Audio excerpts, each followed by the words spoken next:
Hey everyone, Caleb with Antique Book Collective, and today I'm getting to you guys with why I hate selling magazines on eBay. So I know magazines are not antique books, but bear with me. You guys might pick up some pretty important things along the way as I'm talking about this. So right off the bat, I do sell magazines from time to time on my eBay store, except I hate it. I hate it every single time, and I always like trick myself into doing it again. Even though I tell myself as I'm doing it, I'm going to hate this, I'm going to hate this, I'm going to hate this. I trick myself because I'm like, ooh, but there's some good money here. There's some good money here. There's some good money here.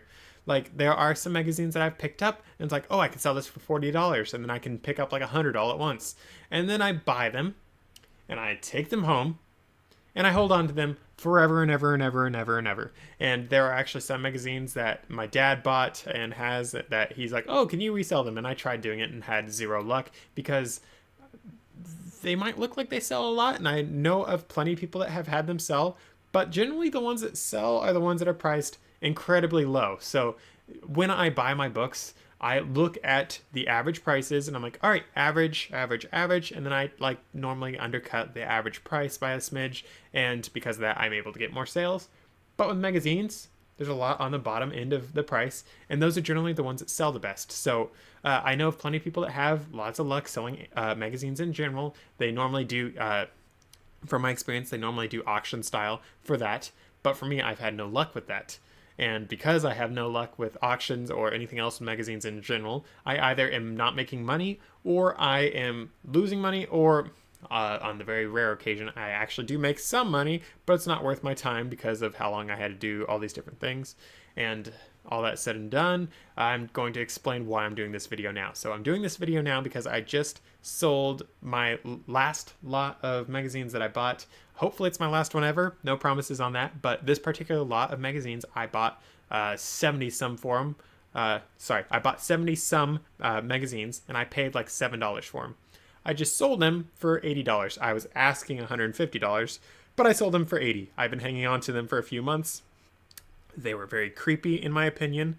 Not pervy creepy, but they were about dolls, and dolls are just creepy in general, in my opinion. I don't know. A lot of people think that, so it's creepy there's a magazine. I'm sorry if you like dolls. Don't shoot me. But yeah, I sold these particular ones, and I made a good profit. I made over $70, and once we take away eBay fees, I still made a really good profit. But I still don't think it was worth my time, and because of that, I'm just going to walk you guys through. So first off, as I mentioned before, I hold on to magazines for a very long time when I'm trying to sell them. I think it might be because I try selling them as lots of magazines, and I've tried selling them as individual, and it just doesn't do very well for me. It's not worth my time because my profit margins on everything else is so much higher. It's just not worth it for me to lower my standards and do magazines. But because of that, I don't price it as low as it could be, and I hang on to these magazines for a long time. And as I hang on to things, that takes away my storage space that I have for the rest of my business. I mean, I know this shelf behind me has a good chunk of space, but that's not my place where I store most of my books. That's just sort of prop-ish, and it's also like because it's sort of a prop for the show, but it's also because this is sort of the to-be listed pile, and I have more to-be listed ones that I'm more excited about on my right here. So because of that, these keep on getting neglected, and because these things are a bit like magazines, the profit's not there for some of them. The sets definitely do have the profit built in, but I just haven't gotten around to those just yet. But all that said and done, I just hang on to magazines so stinking long, and it takes up all my storage space. So because of that reason alone, I'm not very interested in them. It's just I have better things I can do with the space that I have. So that said, on to the next thing. I already talked about it a smidge, but I just don't make the profits on magazines that I can make elsewhere. So for me, I do antique books, and I make 20 times on my money, like as a minimum for like all of my books usually. And when I'm selling magazines, I'm not quite making 20 times on my money. So for the set that I just told you about that I just sold, the paid $7, sold it for $80. That's only a little over 10 times return on my money. And yeah, 10 times return, that's pretty good. But I like 20 times as a minimum. I like 30 times more as an average. And let's face it, guys, like, come on. That's not worth it. I know that was a bit of a waste of time right there, but I just hate not making a whole lot of money on the stuff that I'm doing. So if you guys can make a whole lot more money on doing anything except for magazines, I'd recommend you guys do that. But if you want to test out magazines, by all means, go ahead. I'm not telling you guys to do anything. I'm just sharing my own experiences with how I do magazines. And for me, the pricing just is not worth it in any way, shape, or form. I'd rather be selling 100 books of all these different things, because the magazines, as I said earlier, I hold on to them so long, and the price, it's just not there, as I just mentioned. So it's just not worth me selling. Next thing, though, is profit iffiness, is what I'm going to call it. And the issue there is, so when I have tried selling magazines individually on the bidding auction style, I've tried listing them at how much I paid and then have the bidding go beyond that. And I've had some sales that way, but generally I have better luck when I have how much I paid, but then I undercut that and start the bidding below that. And then generally it does get a little bit above where I paid, and I do make some money, but it's only a couple dollars here or there. And for me, I mean, I can make a whole lot more money elsewhere. As I've said so many times before, antique books has so much more money in it. So if you'd like to learn more about that sort of stuff and how I make so much money on it, please subscribe below. But for me, I just don't make the money on magazines. It's the profit's so iffy, and sometimes I make it big. I might make $70 profit on a set of magazines, or I might make literally nothing, or I might lose a smidge, and it's really just not worth my time. And I just don't like having it so my profits are iffy. I want to have built-in profits that I know I can make, and even if I don't get my list price, if I get half my list price, I want to be happy. And yes, for these magazines that I sold, I did have them listed for $150, but I'm going to explain more about that later and why I even was doing all this sort of stuff. But that said and done, besides profit iffiness, there's the lowball offers. So for some reason, people that buy magazines, they always, guys, I don't know what in the world is in the water with these people or something, but they always like, I'm used to normal lowball offers, which is like 60% off, which is like a crazy lowball one that I just deny right off the right off the top. But I'm talking like lowball. I'm talking like they'll offer me 5 cents for a magazine. It's like, bro, that doesn't even cover my box. What are you doing? It's like, I want to throw like a banana peel at you. You're weird. Lowball offers are like the most annoying thing when it's like so insanely low. It's like irritating honestly. And it's like, I paid 5 cents for this. I'm not going to sell it to you for 5 cents. What in the world? I'd rather throw it away. So that said and done, on to the next thing, which is shipping. And shipping actually has to do with weight as well. So first off, shipping for magazines, I don't like it because magazines weigh so much when you're doing large lots of magazines. So for me, this particular lot of magazines that I just sold is getting picked up locally to cut out the shipping. But I was charging $60 for shipping for these, and that's with media mail, just because they weigh so stinking much. And there's no getting around that. But I still have people, every single time I try listing magazines, they're like, oh, why is shipping so much money? It's like, bro, it's because you're buying 200 pounds of magazines right now. I'm selling you like 500 issues of a magazine for a good price. You're complaining about the shipping. And honestly, I know that's a bit of a lesson to be learned for me. I should wrap the shipping into the original list price, and I should offer free shipping so they don't have to complain about that. But I don't know.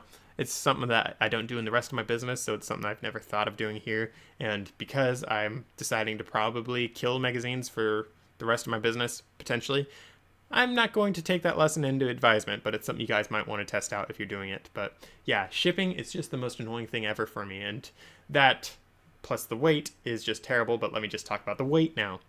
So for me, my house, I have to go up 2 flights of stairs. And when I'm doing magazines, and when they weigh 200 pounds or whatever, however much weight I'm talking, and doing that up and down all those stairs, guys, I'm not weak by any means. Like, I'm pretty strong, but that is so killer, and it's so annoying to walk all that way with all that weight. And I know that I could probably take a few more trips and not carry like 200 pounds of magazines all in one trip, but I'm sort of the kind of person that's a one-trip kind of dude. So when I'm carrying all these things, it's just like, oh, I hate this. This is terrible. Why am I doing this? I'm so stupid for buying these things. And it's something I just despise doing. So with all that said and done, though, let me just explain this particular set of magazines that I just sold a little bit. So this particular set, with the low balls, with the profit iffiness, with all that sort of stuff. So I know I made some good money, but I had so many low ball offers going through the entire time. Like, I had people being like, oh, I'll give you $20 for your 71 magazines, plus it had a book from that magazine company. I'll pay you $20. I'll pay you $5. I'll pay you this much. And yes, a lot of the ones that they listed off actually was still profitable for me, but between the hassle of carrying those stupid things up and down and up and down and up and down, it's just like, I'm not giving you guys that sort of deal. And I was like, I just told one of the people, listen, the lowest I'm going to do on these things is $80, and they still didn't do it because they're like, oh, but shipping's so much. And that's the other thing, though, guys. People will complain all the time about things that they don't want to buy. If someone doesn't want to buy it, they're going to complain the entire time. So if you are talking to someone in messages on eBay and they keep complaining about different things about the set of books or whatever, yeah, you can meet them halfway. You can cut your price in half. You can do this and this and this. But at the end of the day, they might not be interested at all. So while I'm not saying be a jerk, while I'm not saying don't try, do try, but don't get your hopes up as you're trying to sell these books, because you will get your hopes up. You're going to be like, oh, this person just asked 50 questions about these magazines. They're going to buy it. They're going to buy it. I'm so excited to see them go. And then they're not going to buy them because they're going to be like, oh, well, shipping, da-da-da-da-da, or, oh, well, could you do it for $5? I just told you the lowest I could do is this. No. You're going to have that sort of stuff happen, and for me, that happens only with magazines. I've never had that happen with anything else. I mean, I've had some fun experiences with weird shipping stories for encyclopedias, but again, that's more fun than it is with magazines, because encyclopedias are a totally different breed, and the people that get them are totally different people, which is weird. So yeah, that's a weird story there, but yeah, for me, with these magazines, I've sold them, and I did offer local shipping, local pickup, which I figured when I did it was going to be the selling point for it. I figured that someone locally was going to buy it, and sure enough, someone local did buy it. And by local, they're a couple cities over, but they still are going to drive that distance because it's not worth them paying $60 for shipping, because $60 is a whole lot of money, especially when you're only paying, say, $100 for it. $60, that's almost, well, actually, it's over half of that price added on it. That's a lot of shipping, so that is something that you guys definitely want to consider when you're doing it. But with all that complaining done, I am going to say that there are some good things to magazines, and those good things are what always wins me back over to try them again. I took a few years off from doing magazines to do this before I did this last little group that I bought, and what got me to buy this last little group, including the creepy doll magazines I just sold, was the fact that magazines, they can sell for a pretty good price. Like for me, those doll ones, I made the $70. $70 is not terrible money. I mean, that's not bad. I didn't put too much time into listing. I didn't put much time into grabbing them. And again, I only paid $70. So, I mean, the amount of time that I put in and the amount of profit I got, that's not bad by any mean, by any stretch of the imagination. That's not bad money. That's pretty good money. For me, though, my work that I put in, it just didn't make it as exciting for me. And again, I do the antique book business because I am excited by antique books, and magazines just aren't that for me. However, there is something that I have to point out is I've had gun magazines, I've had car magazines, I've had all these other magazines that are other niche topics, things that do have a lot of interest. Oh, Time Life magazines also do pretty well sometimes.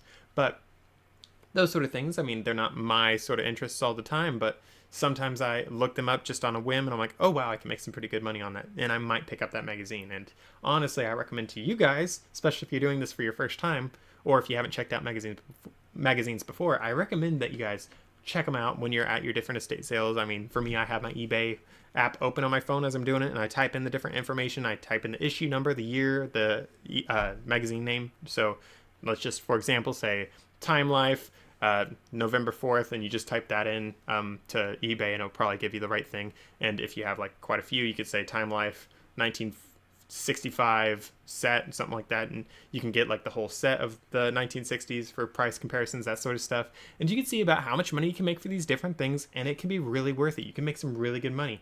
For me, as I said, the money just isn't what I want, and it's not what I'm used to, but it's not bad money by any means if you guys buy the right things and if you do it right. I just haven't done it right yet, and I've gotten burned enough times, and by burned I mean just haven't made as much money as I wanted. So because of that, I'm just not going to continue selling eBay magazines like at all. I might try it again in a couple of years when I forget how much I despise it, but I just don't like it, guys. You guys might like it. Some of you guys might really, really like it, but for me, it's just not my thing. And that's the thing about having your own eBay businesses. You can have your things. You can have the things that you love. You can have the things you hate, and you can cut out the things you hate if they just don't make you the money, or if this or this or this or this, depending on whatever reasons. Because at the end of the day, you're your own boss. You can set your own hours. You can do whatever you want, and you can decide, I hate selling this particular thing, so I'm not going to sell it. So just for a random example, for me, I'm a Christian, so I refuse to sell like inappropriate stuff. I refuse to sell like satanic Bibles. I've seen quite a few of those. I refuse to sell witchcraft books. Seen quite a few of those. You'd be surprised how many witches live around you. You'll learn it as soon as you start going to estate sales how many witches there are. But yeah, So for me, there's stuff that I won't sell, and there's actually houses I won't go into because of spirit stuff, because I'm in tune with that sort of stuff. I know that's a really weird fringe thing, but all that said and done, guys, I don't sell magazines anymore. Might try it again. You guys might not like it, you guys might love it, and you guys might have your things that you will or will not sell. It's all, at the end of the day, your choice, and that's one of the best things about the eBay business. So if you guys would like to learn more about eBay businesses in general, or antique books in general, or just how I do it, I share everything that I do on this business. I share like everything, like literally I don't hold anything back. So if you guys would like to learn more, check out one of my other videos here, or subscribe up there or down below, whatever you want to do. And I'll see you guys in the next video.